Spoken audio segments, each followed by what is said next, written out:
भीष्म पितामह घबरा गए। द्रौपदी, मैंने तो भानुमति को बुलाया था, तू कहां से आ गई यहां पे?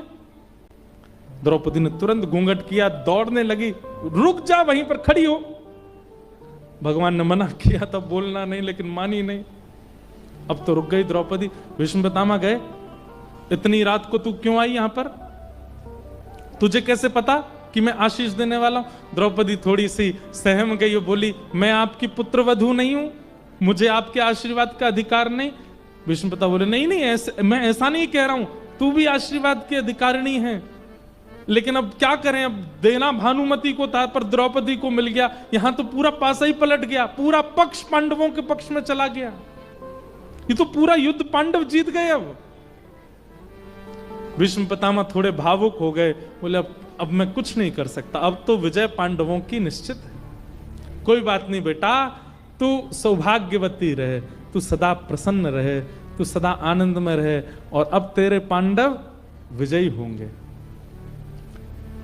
द्रौपदी बोले, ठीक है मैं जाती हूं। थोड़ी देर में भीष्म पितामह का थोड़ा बोले, पांडवों की जीत होना, अर्धरात्रि में भानुमति का द्रौपदी में परिवर्तित हो जाना, ये कोई संयोग से कम तो नहीं है। ए द्रौपदी, रुक रुक रुक रुक, अकेली आई है तू? द्रौपदी बोली, हाँ अकेली आई हूं। नहीं अकेली तो नहीं हूं, पर साथ में कोई ऐसा नहीं है, वैसे तो है पर है नहीं। क्या बोल रही है, स्पष्ट बता, कौन आया साथ में? गोपाल भैया। कौन गोपाल भैया? बोले, ग्वारिया है, हमारे यहां दूध काटता है, मुझसे राखी बंधवाई उसने। भीष्म पितामह बोले, जरा चलियो, मैं भी तो देखूं तेरा गोपाल भैया कैसा। द्रौपदी बोली, आप इतने महान योद्धा छोटे से ग्वारिया से मिलेंगे, अच्छा लगता, आप विराज में। बोले, नहीं नहीं, ऐसे योद्धाओं की तो हमको जरूरत है, चल तो सही बाहर। दूर ठाकुर जी पहरेदारी कर रहे थे कि कहीं भानुमति नहीं आ जाए, और यहां चिंता कर रहे थे कि द्रौपदी इतनी देर क्यों लगा रही है। इतने में ही शिविर से बाहर आकर के अर्धरात्रि का समय, और भीष्म पितामह ने शेर की तरह गर्जना करके कहा, कहां है गोपाल भैया? ठाकुर जी ने जैसे ही भीष्म पितामह की आवाज सुनी, 2 पटक तो वहीं लगी ठाकुर जी को। बोले, सब काम खराब कर आई, बार बार कहा था बोलना नहीं, भीतर जाके, और सब खत्म कर आई होगी। ठाकुर जी धीरे धीरे आए। जी हुजूर, हम हैं। बोले, इधर आओ। ठाकुर जी गए, हुलिया बदल के आए थे, मुखमंडल थोड़ी पकड़ी ठाकुर जी की, नेक ऊपर करना, मुख नेक, आंखें खोल के देखो, ये आंखें क्यों बंद कर रखी हैं तुमने? बोले, बंद नहीं, काजल ज्यादा लग गया है। बोले, खोलो इसको ढंग से।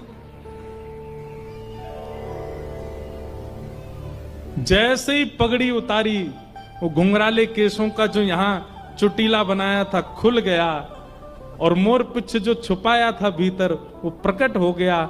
ठाकुर जी की मधुर छवि भीष्म पितामह के सामने प्रकट हो गई। आकाश में जो चंद्रमा बादलों में ढका हुआ था, स्वयं को रोक नहीं पाया। श्याम सुंदर की ऐसी मधुर झांकी प्रकट हुई, और मैं ढका रहा हूं, प्रकाशित हो गया चंद्रमा, और खिल खिल करके हंस गए ठाकुर जी। जैसे कुछ गड़बड़ी करके बालक हंस जाते हैं, ऐसे ठाकुर जी हंस गए। पितामह भीष्म बोले, मुझे पता थी तू ही होगा, ये और तो कोई कर नहीं सकता। छलिया, कपटी, तैने भानुमति को द्रौपदी में बदल दिया, कौरवों को पांडवों में बदल दिया, सारा रुख ही बदल दिया महाभारत का। ठाकुर जी बोले, हम जय जय हैं। कौन है? बोलो, वृंदावन बिहारी लाल की जय। ठाकुर जी बोले, हम जय जय हैं। लेकिन भीष्म पितामह ने अपनी आंखों का रंग बदला, और द्रौपदी का हाथ पकड़ के बोले, सुन द्रौपदी, आशीर्वाद तो मैंने दिया है अखंड सौभाग्यवती भव का, पर मैं जिम्मेवारी इसको देता हूं, ये 5 की रक्षा करे। अंतिम दिन मुझसे मत मांगना अपने 5 पतियों को, इससे मांगना, इसको सौगंध है। इन 5 के देखो भीष्म पितामह की बुद्धि, बोले पांचों को जीवित रखने का आशीर्वाद मैंने दिया और जिम्मेवारी मैं देता हूं इसको, मेरी जिम्मेवारी नहीं है। मैं तो युद्ध करूंगा और कल से ये बचा के दिखाए उनको, इसकी जिम्मेवारी है। एक आशीर्वाद तुझे दिया, एक आशीर्वाद इसको दिया, अब जाओ, मेरे पास मत आना अंतिम दिन, इसके पास जाना। भगवान बोले शांति बैठी रहती, क्या कर दिया तेने? ये भीष्म पितामह ने आशीर्वाद नहीं दिया है, ये मेरी प्रतिज्ञा तोड़वाना चाहते हैं कि मैं शस्त्र उठाऊं, और इसीलिए इन्होंने मुझको जिम्मेवारी दे दी है। अब मुझे अपनी प्रतिज्ञा तोड़नी पड़ेगी। वही हुआ। अगले दिन जैसे युद्ध प्रारंभ हुआ, पितामह भीष्म ब्रह्म मुहूर्त में ही अपना रथ लेकर के रणभूमि में खड़े हो गए, प्रतीक्षा कर रहे हैं सूर्य उदय की। और आज जैसे सूर्य उदय हुआ, भीष्म पितामह ने एक ऐसा चक्रव्यूह बनाया था कि आज अर्जुन को कोई नहीं बचा सकता। और युद्ध प्रारंभ होते ही क्षण भर में उस चक्रव्यूह के अंदर अर्जुन आ गया, और पितामह भीष्म का बाण अर्जुन के ऊपर, कोई नहीं बचा पाएगा। भगवान ने चारों ओर दृष्टि घुमा करके देखा, आज तक तो बचा लिया था अर्जुन को, पर अब संभावना नहीं है। और पितामह भीष्म के पास एक ऐसी मंत्र विद्या थी, उस मंत्र विद्या से यदि उन्होंने बाण छोड़ दिया, जिसको मारने के लिए छोड़ा, वो गुफा में प्रवेश कर जाए, वो समुद्र में प्रवेश कर जाए, वो इंद्र के पास चला जाए, धनुष वहीं जाकर के उसको मारेगा। और उसी मंत्र का संधान करते हुए भीष्म पितामह ने अर्जुन को केंद्र में लिया, बोले भाग, जहां तक तेरी क्षमता हो भाग। उस समय भगवान कृष्ण के पहली बार पसीने आ गए मुखमंडल पर। एक तरफ मेरी प्रतिज्ञा और दूसरी तरफ अर्जुन, तीसरी तरफ द्रौपदी को वचन। क्या करूं? अर्जुन है मेरो प्राण, मैं हूं अर्जुन को प्राण, अर्जुन के जीवन को जीवन हमारो है। तब भगवान ने नेत्र बंद करके अपनी प्रतिज्ञा को तोड़ा। दूर पड़े हुए रथ के टूटे हुए चक्के को कूद करके ठाकुर जी ने दोनों हाथों में उठा लिया, और जिस प्रकार शेर झपटता है हाथी के ऊपर, दौड़े भगवान श्री कृष्ण रथांग पाणे बनकर के भीष्म पितामह को मारने के लिए। जैसे ही भगवान ने चक्र उठाया और दौड़े भीष्म पितामह की ओर, पृथ्वी कांपने लगी। भगवान श्री कृष्ण का अत्यंत प्रेममय स्वरूप नृसिंह रूप में परिवर्तित होने लगा। आकाश के बादल गर्जना करने लगे, बिजली कड़कने लगी, सूर्य चंद्र घबराने लगे। अब नूतन प्रलय हो जाएगा। ठाकुर जी ने अपनी प्रतिज्ञा तोड़ दी। भगवान ने अपने उत्तरीय को, जो पटका पहनते हैं, उसको नीचे गेड़ दिया, और भगवान के पटके ने पृथ्वी को शांत किया। लेकिन भीष्म पितामह ने जैसे ही रथ का चक्का हाथ में देखा, तुरंत अपने धनुष बाण नीचे रख दिए और जोर से हंसते हुए, ताली बजाते हुए कहने लगे, वाह वाह वाह वाह वाह, अरे भैया देखो, युद्ध समाप्त करो, यहीं पर रोको युद्ध को, देखो देखो देखो तमाशा देखो। सब खड़े हो गए। क्या हुआ पितामह?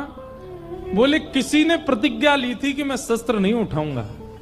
देखो, ठाकुर जी खड़े थे रथ का चक्का हाथ में लेकर के, और सारे कौरव हंस रहे थे भगवान के ऊपर। भीष्म पितामह बोले, आप कहो मैं शस्त्र बिन भूमि हरऊं सब भार। तू हमको क्षत्रिय ना गिने, बोले ही वचन विचार। आगे से कोई भी प्रतिज्ञा लो तो याद करना भीष्म पितामह बैठा है। अब उत्तर है कोई आपके पास? उठा लिया आपने रथ का चक्का। हमारे रसिक जन कहते हैं, डार चक्र हरि हस पड़ो, दियो उत्तर ब्रजराज। ठाकुर जी ने अपना चक्र दूर फेंका और हंसे जोर से, और क्या उत्तर दे रहे हैं? आज तजी प्रतिज्ञा मोरी, मैं तोरी प्रतिज्ञा काज। हे पितामह, आपने क्या प्रतिज्ञा ली थी? बहुत ध्यान से सुनिए इस बात को। ठाकुर जी क्या कहते हैं? पितामह, आपने प्रतिज्ञा क्या ली थी कि वासुदेव कर चक्र न धरहीं तो तुमको मुख न दिखाऊं, लाजत है मेरी गंगा जननी, मैं शंतनु सुत न कहाऊं। आपने प्रतिज्ञा ली थी कि अगर वासुदेव कृष्ण ने चक्र नहीं उठाया तो मरते समय आप पट्ट गिरोगे। मतलब अगर भीष्म पितामह बोलते हैं वासुदेव कृष्ण ने चक्र नहीं उठाया तो मैं मृत्यु को प्राप्त होऊंगा, और मरूंगा कैसे? मुख नीचे की ओर, किसी को मुख नहीं दिखाऊंगा अपना, पृथ्वी की ओर मुख करके मरूंगा। भगवान बोले यदि पृथ्वी की ओर मुख करके मरोगे तो अंतिम समय में मेरा दर्शन करते हुए प्राण कैसे त्यागोगे? और अंतिम काल में यदि मेरा दर्शन तुमको नहीं हुआ प्राण त्यागते समय, तो तुम्हारी सदगति कैसे होगी भीष्म पितामह? इसलिए तुम कहीं मुख नीचे करके ना मरना पड़े, मेरा दर्शन करते हुए तुम्हारी मृत्यु हो, उसके लिए तुम्हारी प्रतिज्ञा का पूरा होना जरूरी था। इसलिए मैंने अपनी प्रतिज्ञा को तोड़ दिया ताकि तुम स्तुति गा सको। मतलब ठाकुर जी की प्रतिज्ञा तोड़ने में भी भीष्म पितामह की भलाई है। ऐसा निर्णय कौन कर सकता है जैसे श्री कृष्ण है। ठाकुर जी अपनी प्रतिज्ञा पर अड़े रहते तो भीष्म स्तुति जो भागवत में गाई गई है ये होती ही नहीं। पितामह भीष्म स्तुति गा ही नहीं पाते, मुख नीचे करके कैसे स्तुति गाते? ऐसा द्रौपदी से प्रेम है ठाकुर जी का।